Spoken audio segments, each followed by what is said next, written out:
ॐ तव कथामृतं तप्तजीवनं कविभिरीडितं कल्मषापहं श्रवणमङ्गलं श्रीमदाततं भुवि गृह्णन्ति ये भूरिदा जनाः. So we begin from where we left last time. The previous class was Sri Ramakrishna, the great master. But this class, the alternate Sunday class, as you all are aware, is on the Gospel of Sri Ramakrishna. We were discussing the second part, that is Gospel. As you know, the English translation that we are using is the Chandigarh edition of Swami Nityatmananji's effort. Nityatmananji was a disciple of M. Master Mashe, and he decided, with the help of some local devotees of Chandigarh, to translate the 5-volume original edition, which was what M published. He started in early 1900 and it took nearly 30 years. The last 5th volume was published in 1931, just before his passing away. So all those 5 volumes, just as he had published it. So you may say it's a literal translation without following any particular chronology. We have mentioned this before, and we are discussing the second part of Ramakrishna Sri Ramakrishna Kathamrita as translated into English by and published by Chandigarh Sri Ma Trust. Sri Ma means Sri M. M's in the name of M. Nityatmanji started a trust and they have been publishing this. The advantage of this, following this particular translation of the Gospel, is that it follows exactly the sequence which M used or M followed in his original 5 volumes. You all know the New York edition, the first English translation, the 1942 New York edition. Swami Nikhilananda, to suit the Western readers, he rearranged the whole Gospel in a chronological sequence, chronological order. He tried to follow chronology. What did M say on different days, on different occasions? There are many conversations which took place. Many of them were in Dakshineshwar, some of them were in Balram Bose's house and other places in Calcutta where Sri Ramakrishna used to frequent. But for some strange reason, M does not follow the chronology. He prefers to arrange the topics, arrange the material of the Gospel, perhaps according to some sequence or topic-wise. Or maybe one of the reasons why he did not follow the chronological approach was that he, as you all know, he took a lot of time before he could put down everything and publish it on paper and publish it using his shorthand notes, which he used to take. And as all of you know, he used to meditate for hours together just to make sure that not a single word is missing or is. That is why Holy Mother, when she heard for the first time, and even Swami Vivekananda, when the first pamphlet was published in Bengali, they were so excited because they found that there is not a single irrelevant word. His memory was so sharp, and every scene he relived in his meditation. It was very difficult for him to find place where he could meditate undisturbed. Absolutely He was absolutely surrounded by the most hostile environment for a spiritual person. From the point of view of spirituality, it was hostile. Whether it is his workplace, the Merton School, of which he was the principal, or his own home, which was literally uh, full of people who were exact opposite of what spirituality demanded of them. So anyway, he found his own corner and meditated whenever he could get time. Sometimes he would even come to Dakshineshwar. And many times you will find Sri Ramakrishna was aware that M is taking down notes. He was the only person who was allowed to take upon this task of recording everything. Swami Shivananda, out of enthusiasm, he found his words so valuable that he also decided to note down. And one day, Sri Ramakrishna, from the corner of his eye, observed that Swami Shivananda, Tarak as he was known, was taking down notes. So he scolded him, said, "What are you doing? This is not your job." So whatever he had written till then, he just took, because they obeyed their, they knew that Sri Ramakrishna had a purpose behind scolding him, so that he does not do, he is not required to do that. He is supposed to listen rather than record. The recording was left for somebody else, for M. And he threw away the notebooks which he had made. He perhaps wrote in longhand. He perhaps did not know shorthand. Even M used short terse verses or terse phrases to jot down certain points, and he would elaborate upon them after going home whenever he got a chance. So that's why it took a lot of time. That's perhaps the reason why some of the conversations where he wanted to verify, he was very particular about putting down on paper the thoughts that he had heard. He wanted to make sure that there is nothing authentic or nothing unauthentic. He wanted it to be absolutely authentic. So he took his own time. So that may be one of the reasons why he did not follow the chronological approach. The conversations of which he was very sure he published first. That may be another reason. But whatever may be the reason, the subheadings that he gave, they are based on a particular theme of discussion. He was very particular to note down the type of people who had come. All sorts of people came to Thakur, Sri Ramakrishna. We all know. There were scholars, there was Keshab Chandra Sen, there were Brahmos, there were Christians, there were Vaishnavas, there were Shaktas. Everybody thought Sri Ramakrishna is, they thought that their sect or whatever belief system they believed in, was supported by Thakur. And Thakur had that knack of speaking to a person in his own language. That is the greatness. So to make the conversation more lively, you will see here, when Vijay Krishna Goswami came, Thakur used a language which he would really understand. He knew, he could read the minds of the people, the devotees who had come. He knew their tendencies, he knew their inherent tendencies. And he used to speak in a language that they understand, not only understand, but is suitable for them. So that is why M has taken so much care to give a short description of the people who are coming.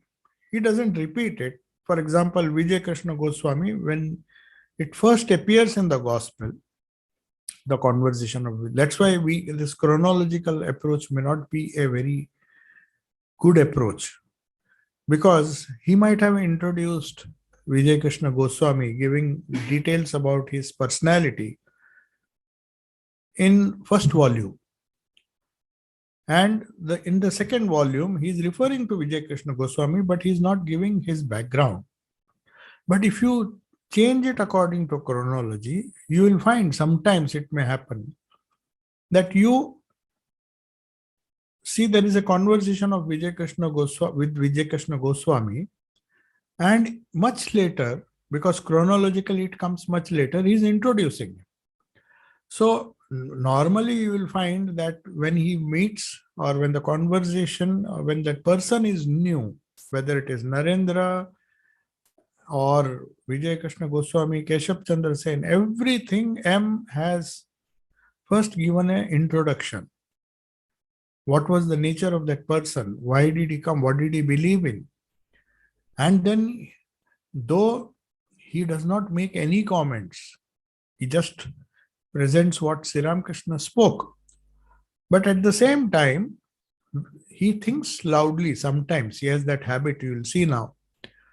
He, as it were, when he has some doubts, he says, then M started thinking, did Sri Ramakrishna mean this? Did he mean that? When he was not sure, he expressed that doubt also. So he has not tried to conceal anything. If he has understood it, if Sri Ramakrishna several times, he would repeat and sometimes point to M and say, what did I say? Do you know that example which I gave? Deliberately Sri Ramakrishna used to do, because he knew he was recording all these things. Sri Ramakrishna knew this was the purpose for which M was born. And that was the greatest achievement of Sri Ramakrishna, that he selected the right people to do the right kind of job, right disciple. What he wanted to get done through one disciple, he did not insist on some other disciple doing the same thing. So he knew their nature. So when Vijay Krishna Goswami comes on 1st October 1884, that's where we left. We were discussing this. Vijay, because he has become a bit liberal, though he is part of Brahmo Samaj and he was actually employed by Brahmo Samaj. Brahmo Samaj followed the Christian tradition of having secular priests, or maybe people who would just preach, and they would be paid a salary for that. It's not the traditional idea that teaching is always free. That's how India, especially spiritual teaching, if you charge somebody for that, but that is a typical Western idea which the Brahmos followed. They took different elements from different religions. They even introduced the type of worship which normally took place in churches. They used to sit on benches like you find in the church. So it was a mixture of many cultures, many traditions, and also their idea of God was also a kind of synthesis of different approaches.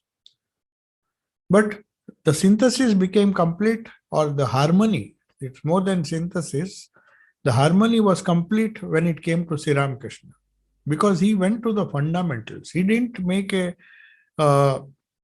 superficial synthesis by taking some elements from Christianity, some elements from Islam, some elements from different sects of Hinduism, and then make a combination of all that, a working combination, you can say. It worked for some time. It appealed to a lot of people. They thought it was such a liberal idea. But then such liberal ideas, though they are good in the beginning, if they are not backed by spiritual power of the personality who starts that movement, you see, all these movements have become great not because of the thoughts. There are so many wonderful scholars or philosophers who have been forgotten. They were very great once upon a time because they appealed to intellectual people, but they have been forgotten because behind their thought, behind their ideas, behind their philosophy, that soul power, that power which gives authenticity, the transformative nature which Sri Ramakrishna had, every word was charged with spiritual power. Swami Vivekananda explains in his Rajoga that the more of prana that a prophet manifests, he spoke of a universal prana, why they become world movers. Some people influence large number of people. Whole humanity is swayed by their ideas, not because of the ideas. There may be much better ideas in the universities, in the philosophies of philosophers, but they don't leave any mark on the people. Maybe they'll satisfy the intellect of some academicians. People may get PhD, they may do doctorate on that. That's fine, but it doesn't create the impact a prophet creates. He need not be educated. He can be a simple person using the most unsophisticated language, but it derives its force from the prana that is behind it. Swamiji says it is the manifestation of prana that this prophets demonstrated, or the prana behind these words make them eternal. They make all the Vedas, the Upanishads, and all the primary scriptures of different world religions. If you see, there is some soul power, some prophetic utterance. Not all words, not all vakyas of rishis have equal power. That's why even in the Vedas, we consider certain portions to be more powerful because they represent a higher kind of realization. A higher kind of transformation can be affected by those sentences. So, Sri Ramakrishna is now telling, Vijay Krishna Goswami is, because he's a preacher, he has read many books. So he says, God has infinite power. Now he's trying to philosophize. That was his duty. He was a preacher, paid preacher. And Brahmos insisted that he should follow exactly the principles of Brahmo Samaj and preach. He could not preach what his heart said. Sri Ramakrishna knew Vijay Krishna Goswami belonged to that bhakti school of Goswamis. So he knew inside his heart was, the inside of his heart was full of devotion. But somehow he had to suppress it because otherwise he would lose his job. You can't speak. That's what organized religion does. It demands of a preacher that he should follow the dogmas and doctrines which the church or the tradition forces them to. And they cannot deviate from that. Their heart may say something, but they cannot possibly express. That is the problem Vijay Krishna Goswami is finding here. And Sri Ramakrishna understood that. But at least at least when they came to Sri Ramakrishna, they did not quarrel. Though they quarreled amongst themselves, there were difference of opinion even within the Brahmo Samaj. But when they came to Sri Ramakrishna, all their quarrels were resolved.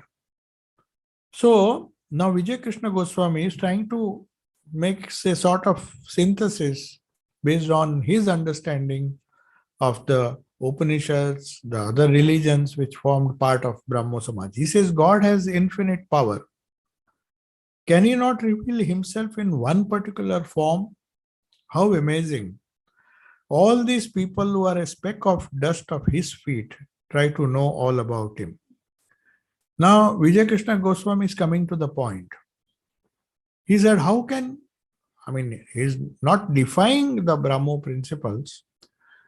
He says, if somebody, maybe out of ignorance, says, I want to see God in this form, and will not God who has infinite power, will he not reveal himself in that particular form for that particular person?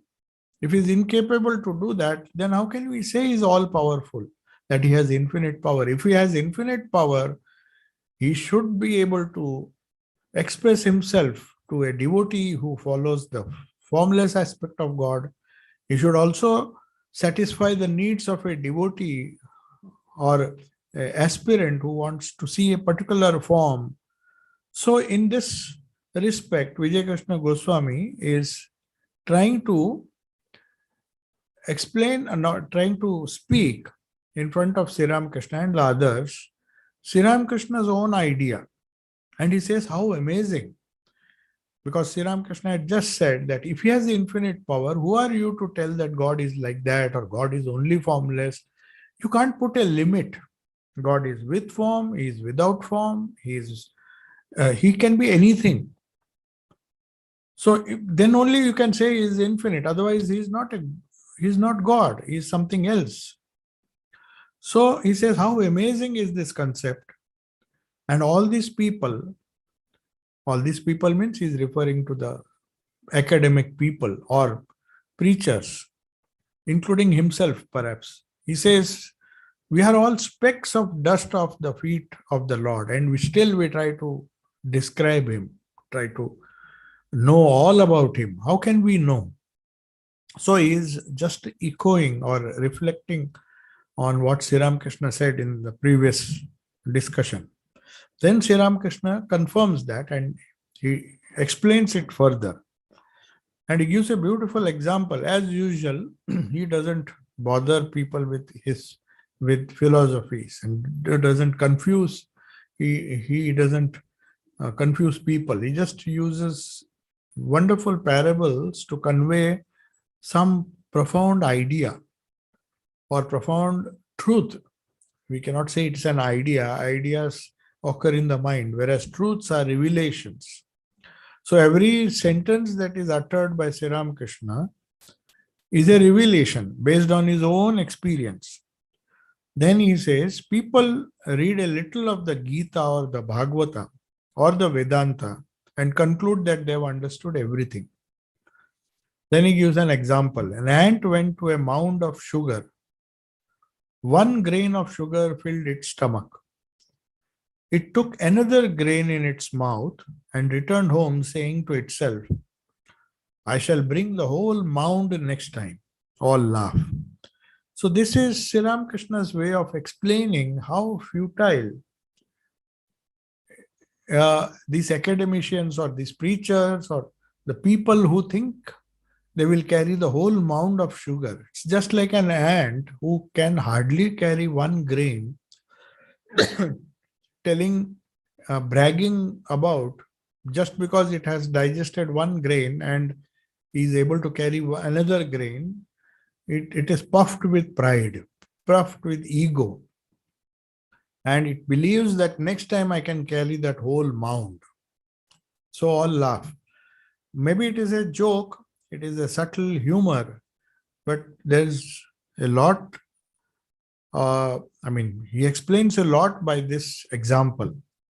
What Vijay Krishna Goswami said, that our little egos, we are just a speck of dust of the feet of the Lord, and yet we try to measure him. So then the conversation continues. We come to the end of this conversation. Now there is another conversation with devotees in Dakshineshwar this time, and it is just 10 days later. It's 11th October, it is Saturday. Sri Ramakrishna is lying on a smaller bedstead of his room in the Kali temple in Dakshineshwar. It is about 2 o'clock in the afternoon. Priya Mukherjee and M are seated on the floor. Having left the school at 1 o'clock, M has reached the Kali temple at about 2. So this is a new venue, new place where this conversation took place. The previous one was 1st October. Here we are discussing the 11th October, 1884. Maybe this is the next meeting. Sri Ramakrishna now is speaking. And all of you know that he normally did not use his bed. His own bed with mosquito curtain would be used only when he slept. For talking with other people, he used a smaller bed. Both the beds are kept as it is in Dakshineshwar. So Sri Ramakrishna says, I went to Jadu Mallik's house, who lived in Dakshineshwar. Jadu Mallik was a very rich person and stayed very near Dakshineshwar temple. In fact, Jadu Mallik, it was in his house that Sri Ramakrishna heard the reading of the Bible and had a vision of Christ. Some reading was going on. Jadu Malik, like most of the people of Calcutta in those days, were very liberal. They used to read from the Bible, read from the Upanishads, read Persian and many other scriptures. Swami Vivekananda's own father was well versed in many languages, and it was very common in those days for liberal educated Hindus, especially. Not all religious people were so liberal, but the educated Hindu was a bit liberal because of the modern education, perhaps. And he, at least whether he believed in that or not, he used to read all these books. So Jadu Malik's, he says, I went to Jadu Malik's house. Right away, he asked me, how much is the carriage fare? When somebody said 3 rupees 2 annas, he came to me and inquired about it. Next, he secretly asked the coachman who was standing behind Shukul Thakur. The coachman said, 3 rupees 4 annas, not 2 annas. General laughter. I mean, what has happened is, Jadu Malik was a miser, obviously, was people who are very clever. They just want to see how much they can save money, they think it is street smart to earn more money. If somebody can manage to save 2 pennies, that's why perhaps he became so rich. Unless one is a miser, he will not become rich. If he's liberal, he will spend all the money, like Narayan's father. He did not leave behind anything. He was so generous. Any poor person coming, he'll just give the money. Whereas here, you see, he is a very rich person, but he is confirming. Thakur just is joking. He's just saying that, see how Jadu's attitude is. For 2 annas, he will fight. And he goes on asking. First, he asks somebody, because he knows Sri Ramakrishna does not touch money. So if Sri Ramakrishna has come, somebody has paid. So I need to pay because I have invited him. So he said, how much is the carriage fare? 3 rupees 2 annas. But he won't give it. He just confirms. And the coachman naturally would increase to annas. So Jadu ran to us again and asked, how much did you say the fare was? Means what was agreed upon? You tell us. If he had agreed for 4 rupees and 2 annas, then I'll give him only that. Now he says 4 rupees and 4 annas. So then Sri Ramakrishna just explaining. He's not making fun. He loved Jadu very much, but at the same time, he told him, see, this is how worldly people are.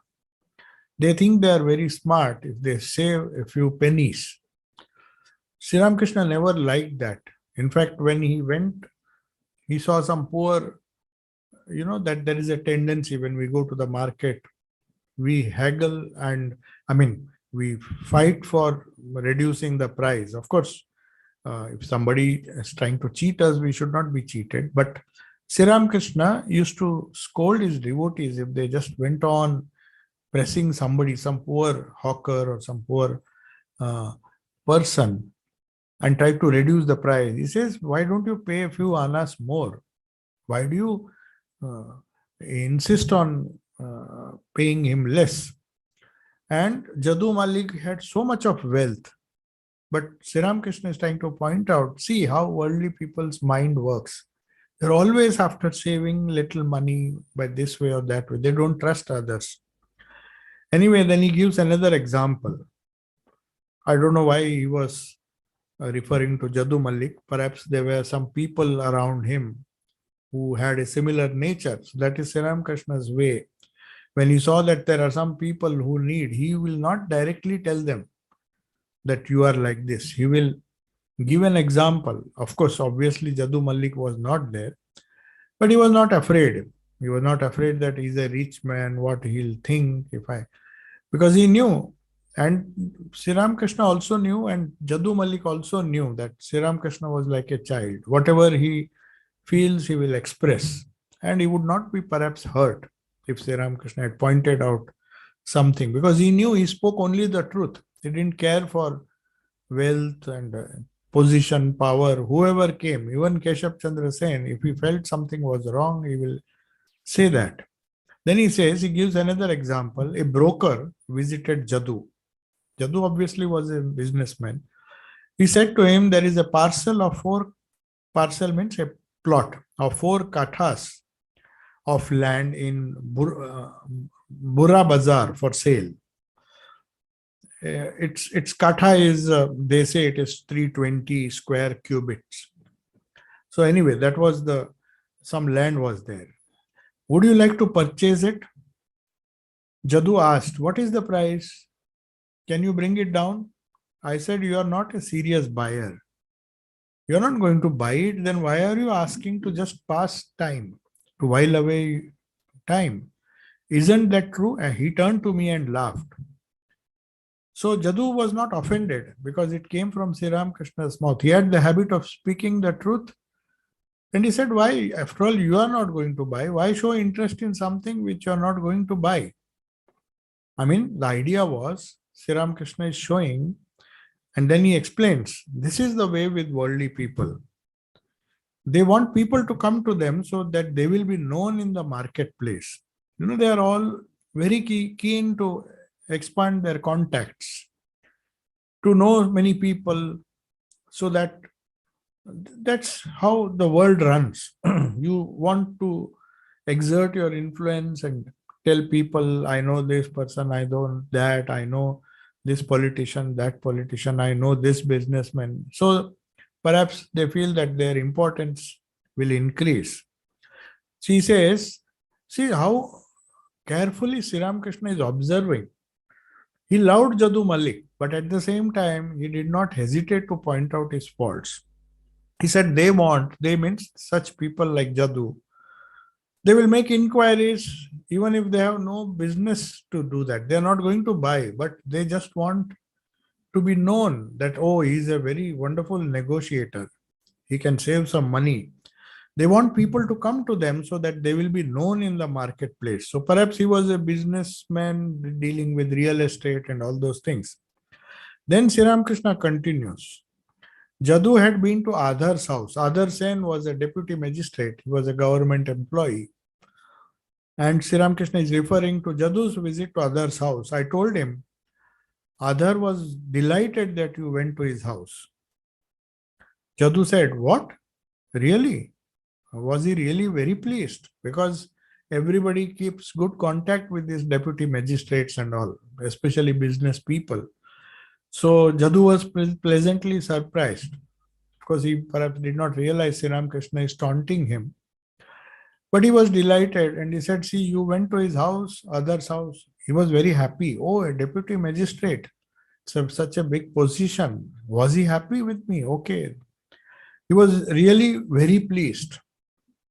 So Sri Ramakrishna is now trying to explain what pleases worldly people and how, see, he may be full of ideas of God. We have that peculiar idea that Sri Ramakrishna, obviously, he knew nothing but God. That's what we know about him. But at the same time, what prevents one from approaching God or realizing God? He was open to that also. He was very his observation, because he really loved these people. He loved Jadu Malik. He did not make any distinction between him and other people who are really spiritual. He would be worried if somebody is worldly, because that is taking him away from God. And as a result, he did not hesitate. If you find people like Jadu Malik in that audience, he would refer, even at the cost of maybe,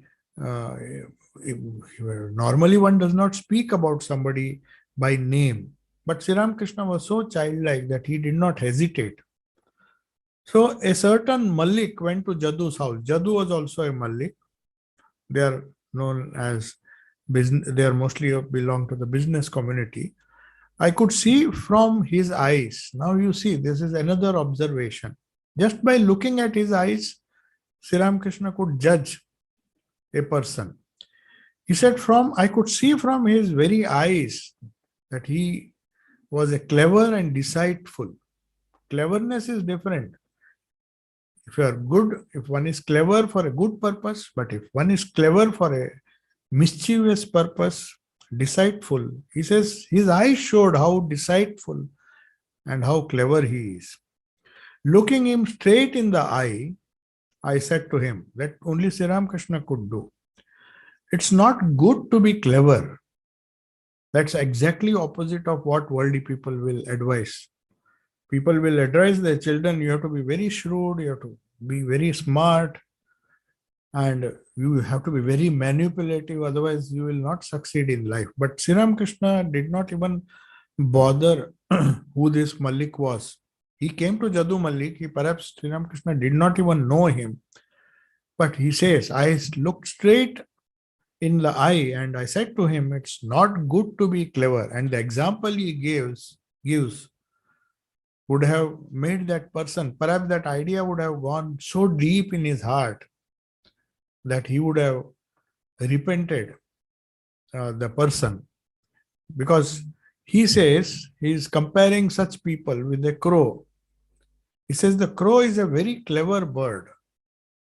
You know, there are so many wonderful stories where crow cheats other birds, and which are supposed to be very mild and very nice natured. So there are so many wonderful stories, moral stories, where the crow is always shown to be a cunning fellow. So he says, Sri Ramakrishna gives that example also. He says the crow is a very, very clever bird. But you know what it eats? It eats excreta of others and dies. Means it thinks it is very clever, but it feeds on the dirty things, the dirtiest things that exist. And ultimately it dies. I also saw this other Malik, not Jadu Malik, the person who had come to Jadu's house. Sri Ramakrishna was present, and see, like a child or like in a very prophetic way, just by looking at his eyes, he could understand this very deceitful nature. I saw that he was wretched and not well off. Not only was he cunning, but he was not making money. He was wretched in the sense, maybe that gave a negative color to his character, the person. Maybe he was full of jealousy, envy, seeing the richness, seeing rich people who aspire to become rich but cannot for some reason become rich. They become very deceitful. They try to use shortcuts to earn wealth. He says, I saw he was not only cunning and deceitful, but he was wretched, and also he came to know that he was not well off. Speechless with wonder, Jadu's mother asked me. Jadu's mother was very devoted to Sri Ramakrishna. He says, Baba, means he used to call Sri Ramakrishna as father, Baba. Baba, how did you know all this? That he had nothing, that he was poor? You see that by looking at somebody's eyes, how can you know that he is not only deceitful, cunning, like a crow, but at the same time he is poor? How did you know? This mother of Jadu was surprised. This meeting for the first time, just by looking at him, he can guess. He said, I knew it by looking at his face. So that is the power Sri Ramakrishna had. He could see the inside and outside of a person, as he himself once said. I can see the inside of a person as if one sees things which are kept in a glass case, in a glass cupboard. I can see the inside. He can read the thoughts. He can he can understand the causal samskaras. It may be easy to read the external body language. It may be easy to even read the mind. Some of the yogis do that. Swami Vivekananda said, by Sri Ramakrishna's grace, I have that power, but I don't use it. I can read people's mind. But Sri Ramakrishna went a step ahead, which only an avatara can do. They can even read the causal personality of a person. What is his potential? What he can do? What he is in essence? He may be behaving as if he's a good man, but what is his real nature? Or maybe he's a bad person, which apparently everybody thought Girish was such a drunkard and all the bad qualities he had. But Sri Ramakrishna had other ideas. He knew he is a genuine person because he could read the potential that was in Girish. So Jadu's mother naturally was very old, and she also thought, how could Sri Ramakrishna say? Because nobody except Jadu and his mother knew that this person comes now and then. He is very poor. Perhaps he wants some money. He is very clever. Perhaps he wants to try his cunning nature and decide to extract some money out of this Jadu. So that was that observation. Narayan arrives. Now suddenly Narayan arrives. Obviously, Sri Ramakrishna is aware of certain people in the gathering in this on 11th October who had a similar nature as this Malik who had gone to Jadu's house. But now Narayan arrives. It's not that he only saw the faults. Whenever good people came, he also praised them. Sri Ramakrishna to Priyanath, because Priyanath was already there. Well, your Hari is a fine person. Some Hari is referring to. Priyanath says, he's all right, but not particularly good. See the difference between Sri Ramakrishna's judgment of a person and Priyanath's from a worldly point of view. He has the exact opposite view of what Sri Ramakrishna has. He says, your Hari is a fine person. He says, yes, he's all right. That is what most parents think. They don't want their children to be good nature and have a childlike nature. They feel worried. If he is like that, people will cheat him because they always calculate everything from the worldly point of view. So Priyanath is trying to tell Sri Ramakrishna, he's okay. Hari may be his son, I don't know. Well, your Hari is a fine person. Your Hari means obviously either son or some relative. He is all right, but he is not particularly good. Why? He does have a very childlike nature. Now, from the spiritual point of view, this childlike nature, as Jesus said, unless you are like a child, you will not reach the kingdom of heaven. It's something very rare. Only spiritual people have this childlike nature. Whereas Priyanath thinks that, oh, he just has a childlike, he is not mature, he is not cunning, he is not clever. How will he live in this world? Narayan says, then, Narayan was also there, he addresses his wife as mother. Perhaps that Hari is also married.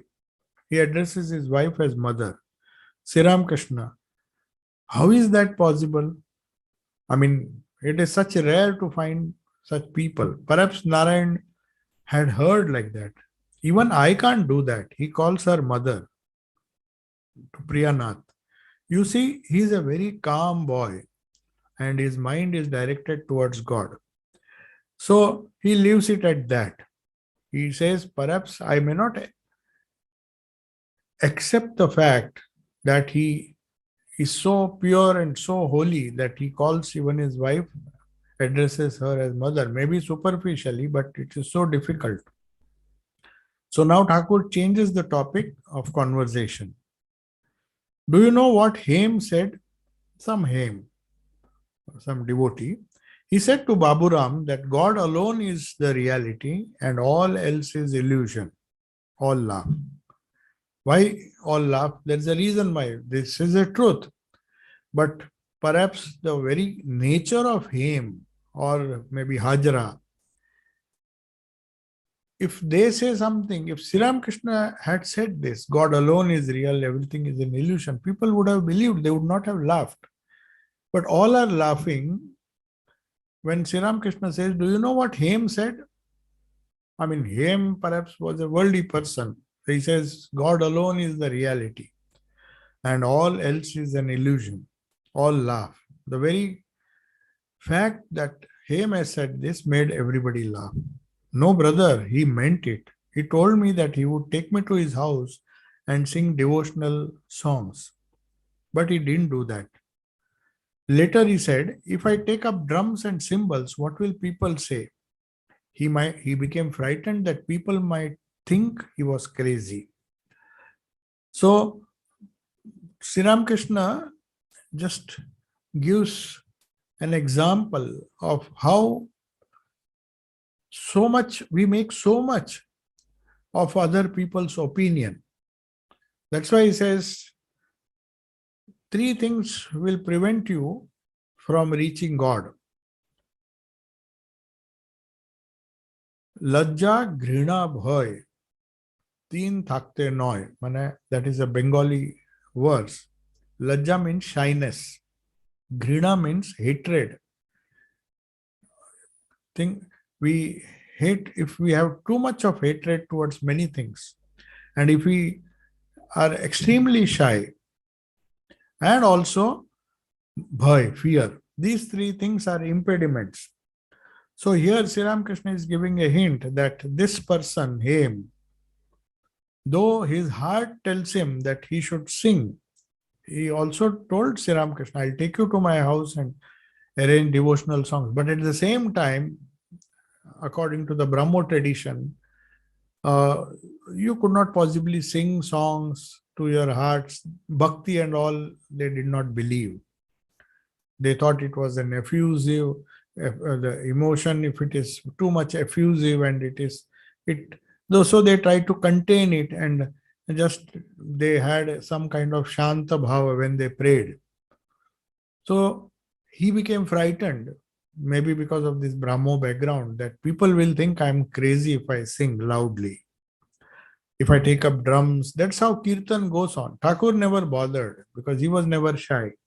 If he felt that something he has to sing and that gave him joy, he just started singing without bothering who thinks what. So, but he's mentioning this, he's referring to him because everything that Sri Ramakrishna says is somehow connected to the people who are there.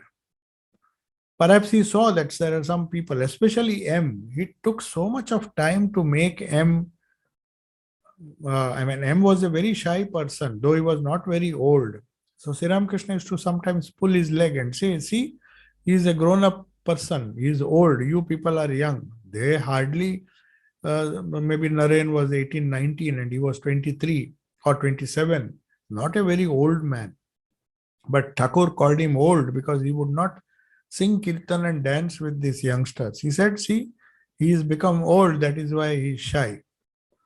So this hymn was perhaps belonged to that category. He wanted to sing, his heart was full of bhakti perhaps, but unfortunately he thought, or maybe the environment around him was such, his faith in the Brahmo Samaj and other movements where he is not supposed to do so many things, so many do's and don'ts. That's part of organized religion. So then the topic changes. He says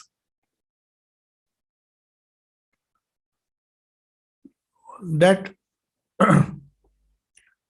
he's speaking something about food now. He says you can safeguard your love of God only by being very cautious. Especially for those who are predominantly full of devotion and devotional sentiment. Bhavnath, Rakhal and others once, of course they could not because they used to take prasad. After a certain stage, it was only Naren was allowed to eat anything and everything. Whereas Bhavnath, Rakhal and all may be instructed by Thakur or maybe they themselves had to cook their own food. They had just started eating when a Baul came. Baul is a singer, a mendicant who normally goes from village to village. All he needs is some food and some shelter at night. That's a wonderful way of preaching the great spiritual truths. So you'll find that in West Bengal, this tradition of bauls who were mendicants. They were not exactly sannyasins, but at the same time, maybe they had families, but they will just leave their homes and just wander from place to place, village to village. And in exchange for some food and shelter, they would sing some wonderful songs which were full of great spiritual meaning. So he said, these bowls had come and sat with them. And he said that he would also like to eat because they don't cook their own food. Maybe they are prohibited, so they will just eat whatever is offered. So Rakhal and others had cooked food for themselves. They did not want to eat from the hands of others. And they were just about to eat when this bowl came. And I said, there is not enough to eat, but if anything is left, we'll keep it for you. This angered him and he left. See, Sri Ramakrishna was very, very practical. He said, these young boys, they have cooked their own food with so much difficulty. They're practicing sadhana, and after making all this effort, you just can't come and barge into the kitchen and say that I will also take food. So there is, and Sri Ramakrishna interfered. Perhaps Rakhal and Bhavnath would have shared that food. But Sri Ramakrishna was so particular. He knew that these people themselves are struggling very hard, making a little food, and how can he immediately, like a child, he just said, there is not enough to eat, but if anything is left, we'll keep it for you. And see the anger of that bowl. He got terribly angry because Sri Ramakrishna spoke like that and he left. On the Vijaya festival day, people allow anybody to feed them with their own hands. It is not right. You must only eat from the hands of a pure devotee.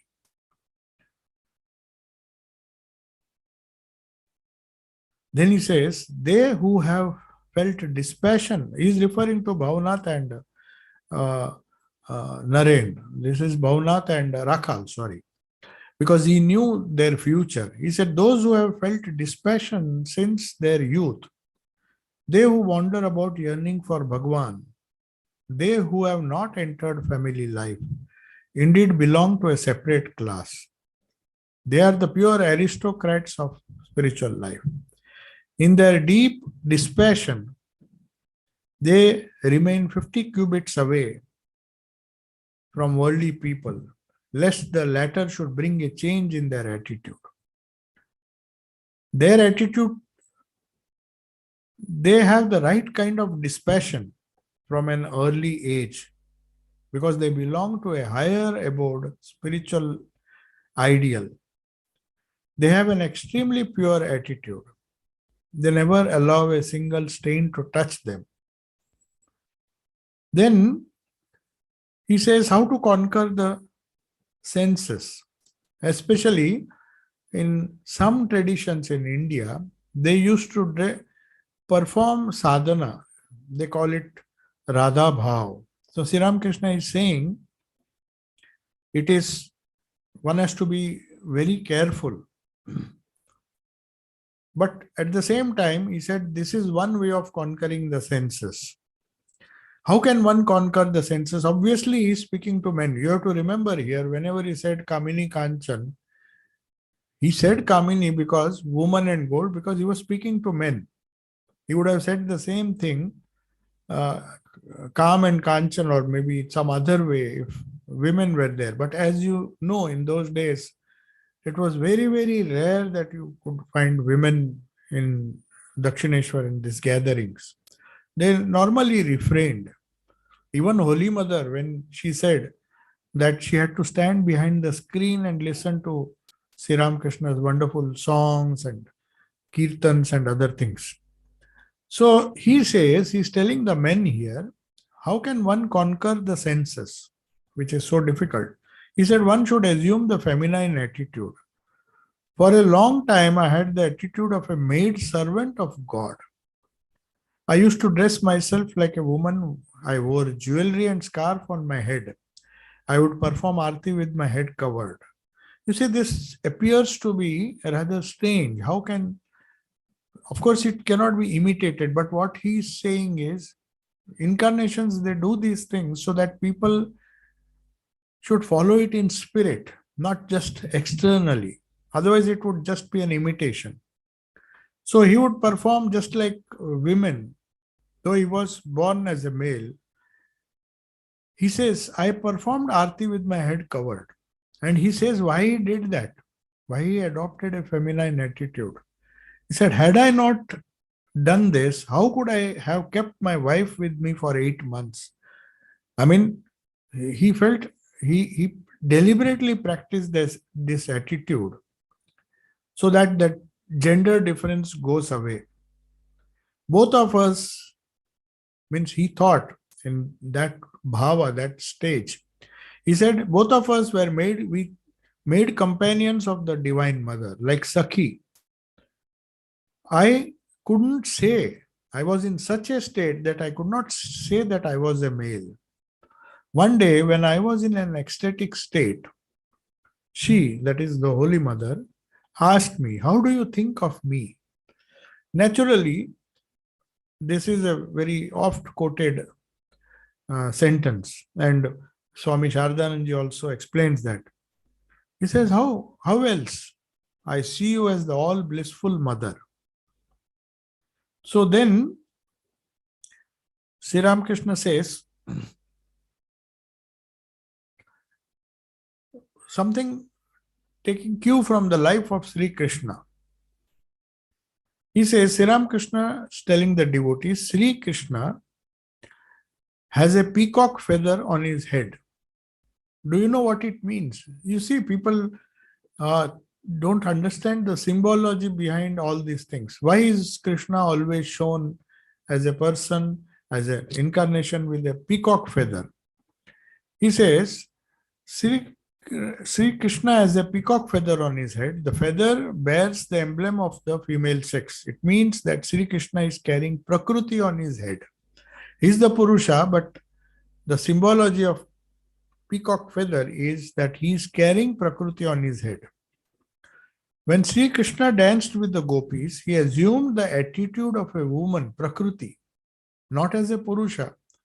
That's the mistake people make. Many people criticize, how can Sri Krishna dance with the gopis? That is why he is seen dressed as a woman in that rasa. Rasa means that bhava. If you don't have that feminine attitude, you have no right to be in the company of women. Only when one assumes the feminine attitude. So this is, he's trying to explain the philosophy behind Ras Leela. The sadhaka should, only when one assumes a feminine attitude, then one can follow this path. This path means the path of what the gopis followed. So see the wonderful explanation he gives. When Sri Krishna danced with them, he became one of them. He did not think himself as a Purusha. He had to assume the form of Prakriti. And that is why they felt so free with him. You know, there is that famous story in Bhagavata where the father of Shuka, was a born brahmachari and he was very chaste right from birth. He was an embodiment of brahmacharya. So when Shuka was born, it is said that Vyasa and Shuka were walking. So when the women came, they felt shy, though he was a very old man, this Vyasa. But they were not shy in front of Shuka because he did not have that attitude, that means that attitude, that feminine attitude of a Prakriti, they felt naturally in his presence. But he says, next is,